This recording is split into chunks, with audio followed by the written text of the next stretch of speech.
చూసే ప్రేక్షకులందరికీ నమస్కారం. ప్రపంచానికి పరిచయం చేసిన మా నాన్నగారికి నమస్కారం.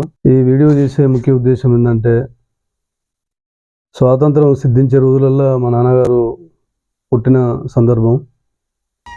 వచ్చే నెక్స్ట్ తరాలకు ఈ వీడియో చాలా ఉపయోగపడుతుందని, ఇది కూడా ఇలాంటి వీడియోలు కూడా మీ కుటుంబాలలో తీయటానికి ఇప్పుడున్న అనుభవజ్ఞమైన గొప్ప గొప్ప వ్యక్తులు ఉంటారు, కష్టపడే వ్యక్తులు ఉంటారు.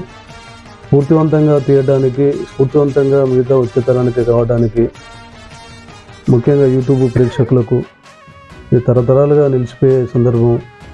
ఇది కష్టాన్ని మీ ముందు పెట్టే ప్రయత్నం చేస్తున్నాను, ఇంటర్వ్యూ చేసే ప్రయత్నం చేస్తున్నాను. ముందుగా మా నాన్నగారిని పరిచయం చేస్తున్నాను.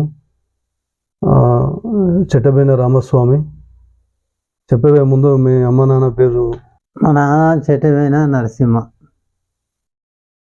మా అమ్మ చెట్టబైన బాలమ్మ. ఏమైనా చదువుకున్నావా? బడికి పోయిన రోజుల కాంచెలు మొదలు పెడితే చిన్నప్పుడు స్కూల్కు తోలిండు కానీ స్కూల్ అంటే చీటూరులో చదువుకున్నావా? మరి బయట చీటూరే చిన్నది, అది అప్పట్లో గుర్జు దగ్గర, చిన్నపాటి బుర్జు దగ్గర. అంటే ఇప్పుడు మనకు చీటూరులో ఇప్పుడున్న స్కూల్ కాదు, అది కాదు. బుర్జు దగ్గర అంటే ఏదైనా రేకుల షెడ్ లేకపోతే మామూలుగా ఉండేది, అది రేకుల లెక్కన, పెంకటీల లెక్కన.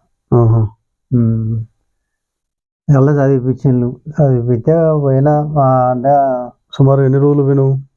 పోవచ్చు ఒక 6 నెలల పాటు. 6 నెలలు 5 నెలలు. అంటే నీకు చిన్నప్పుడు బడికి పోయిన సందర్భాలు గుర్తున్నాయి? గుర్తున్నాయి. ఆ రోజులలో మరి ఏం నేర్చుకున్నావు నువ్వు? బల్కపం పట్టినావా లేకపోతే ఏమైనా రాసే వరకు వచ్చినావా? అమ్మ కాక అనేది అంతవరకు రాసిన. ఇది పలక దిద్దుడు, ఇట్లా దిద్దు అనేది, రాసుడు అన్ని మంచిగా. అప్పుడు కూడా బాగానే చెప్పింది. అంటే ఏమైనా తప్పు చేస్తే బెత్తం పెట్టి కొట్టేదా? చేయి తప్పు కానీ చేతి వీకలు కొట్టుడు, జర కొట్టినట్టు వెళ్ళా. అవన్నీ గుర్తుకున్నాయా ఇప్పటికి? ఉన్నాయి. అంటే క్లాస్ రూమ్ లో అప్పుడు నాకు అప్పుడప్పుడు చెప్పేది, క్లాసు చదువు చెప్పేటప్పుడు, రాయించేటప్పుడు ఏదో మా రూమ్ లోనే పోటీ పెట్టేది అని చెప్పి అన్నావు నాతోటి. అదే అన్ని ఒత్తులు, కా ఒత్తు, యా ఒత్తు, మా ఒత్తు ఇట్లా అని అవన్నీ ఒత్తులు కాగితం మీద రాసి ఇసిరేషన్లు. అందరు ఎవరు అనుకుంటే వాళ్ళకే ఫస్ట్ ప్రైజ్ అని చెప్తే నేనే ఎక్కువ అనుకున్నా. అంటే పిల్లలు సంబరపడి ఆ పని నేనే ఎక్కువ పట్టుకున్నా. ఇక అన్నిటి పేర్లు చెప్పు అన్నాడు. చెప్పిన అన్నిటి పేర్లు చెప్పిన. కుటుంబం అమ్మ పనిచేసే దాన్ని బట్టే ఈ కుటుంబాన్ని గడిపేది.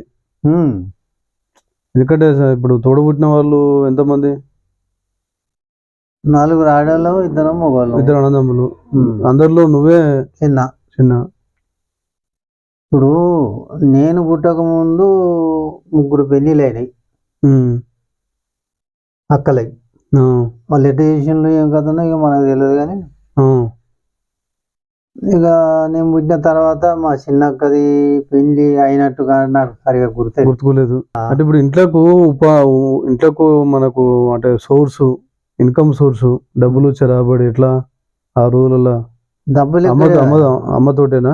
డబ్బులు ఎక్కడి నాటే పోయిన రోజు ఏమన్నా పైసలు వస్తే వీటినే జొన్న చేను పోయాను. పోతే ఇక అవి జొన్న కంకి ఎండపోసి వాటి రాల్పుకొని జొన్నలు ఎండబెట్టి గట్టక ఇసిరి. అంటే దంచేదా? ఇసురు అవుతుంది కదా, 3 రోజులు చేసిన కుండ, దాంట్లో వండేది. ఇక అల్లకు ఇప్పుడు అట్లా వండి అందరికి అమ్మనే ఇక వడ్డించేది. ఇక అలా ఏమున్నది, ఇంత పుంటి కూర తొక్కనో, లేకపోతే చింతపండు తొక్కో, లేకపోతే ఏదో ఇక మామూలుగా అంతే. కూరగాయలు అనేది లేదు. కూరగాయలు లేవు. మరి ఇంతమందికి ఇల్లు ఉండేదా లేకపోతే ఎట్లా? ఇక ఇంతమంది అంటే నేను చూసిన కాంచి 3 బయటికి వెళ్ళారు కదా. అన్న, నేను, అమ్మ, నాన్న, అంతవరకే. అంటే ఇల్లు ఎట్లా ఉండేది? గుడిసెనా లేకపోతే పెంకుటిల్లా? ఊరు గుడిసె ఏముంది, అది మన తాటి పట్టె మధ్యన తాటి కమ్మలు, తాటి కమ్మలు పట్టె. ఈ వాసాలు కూడా తాటి పట్టెలు. ఆహా. తాడి చెట్లు పోయించి పట్టేవి వాడికి వాసాలు లెక్క ఆ, ఆ. అవే ఇక అప్పటి పరిస్థితి అంత చెప్పలేని పరిస్థితి అయ్యా. ఓ రోజు అవసరం అనుకుంటే అప్పుడే కదా పండుకునే ఏది వండకుండా వండకుండా పండుకునే ఏమున్నాయి. ఏది ఇంత కడుపు నిండా నీళ్ళు తాగి ఆ పూటకు అట్లా వండుకోవడమే.